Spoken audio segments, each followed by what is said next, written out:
Hi, I'm Joel Freeman, and I want to welcome you to a series of vignettes, actually from my book, If Nobody Loves You, Create the Demand.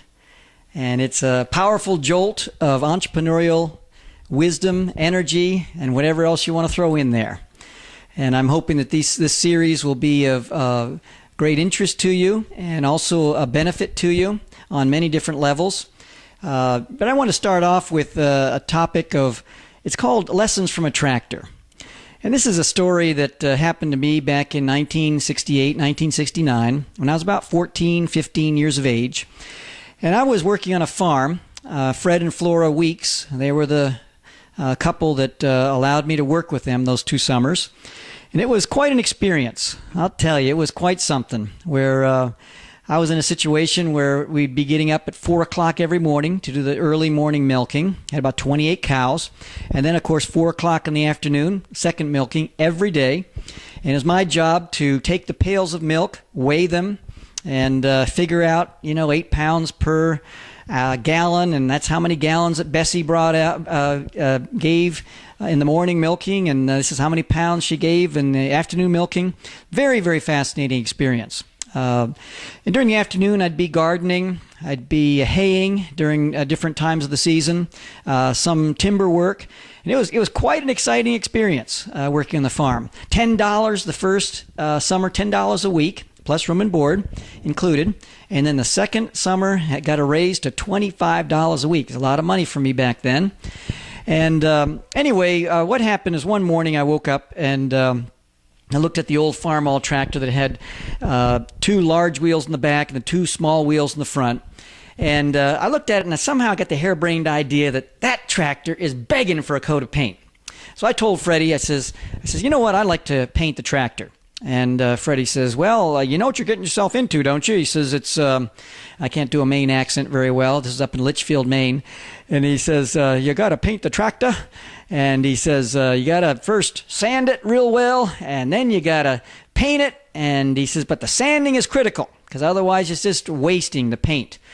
And so he said, as long as you know what you're getting yourself into, I admire your desire. Let's go to the hardware store. That afternoon we went and we got all the sandpaper and a wire brush and this high gloss paint, oil-based paint.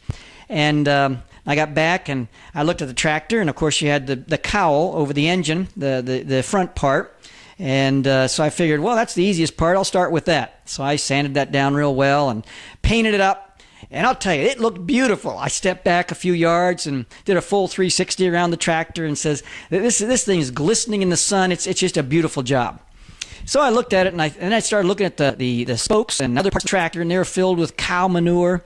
They were just full of rust, potholes, and pock marks and everything in the finish.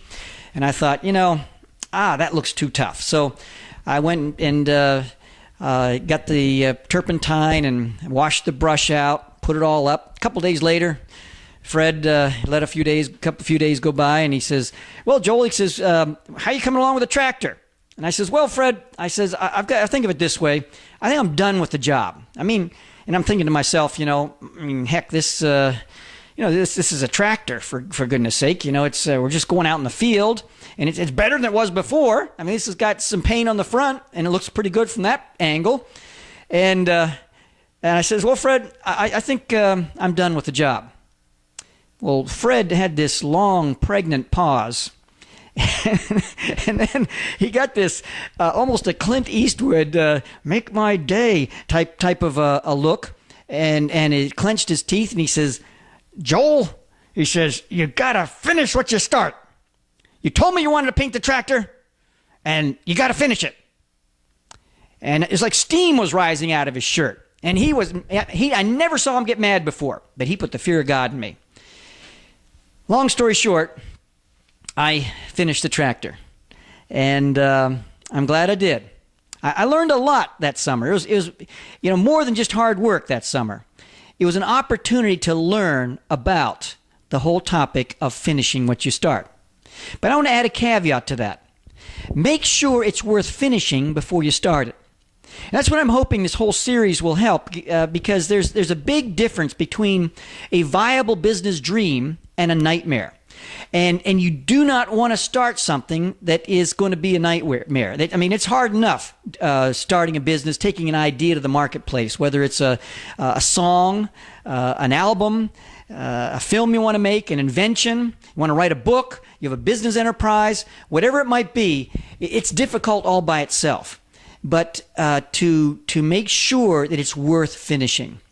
And that's what I'm hoping, that there'll be some wisdom lessons during this whole series, and some ideas and some kind of out-of-the-box thinking. Maybe you'll get one or two bright ideas as a result of watching this, and hopefully it'll transform your whole approach to business enterprise. Thanks so much for stopping by. Until next time, Joel Freeman here. And if you, in the meantime, if you want to pick up the book, Nobody Loves You, Create the Demand. I'd be thrilled to hear your unvarnished response. Thanks for joining me. Until next time.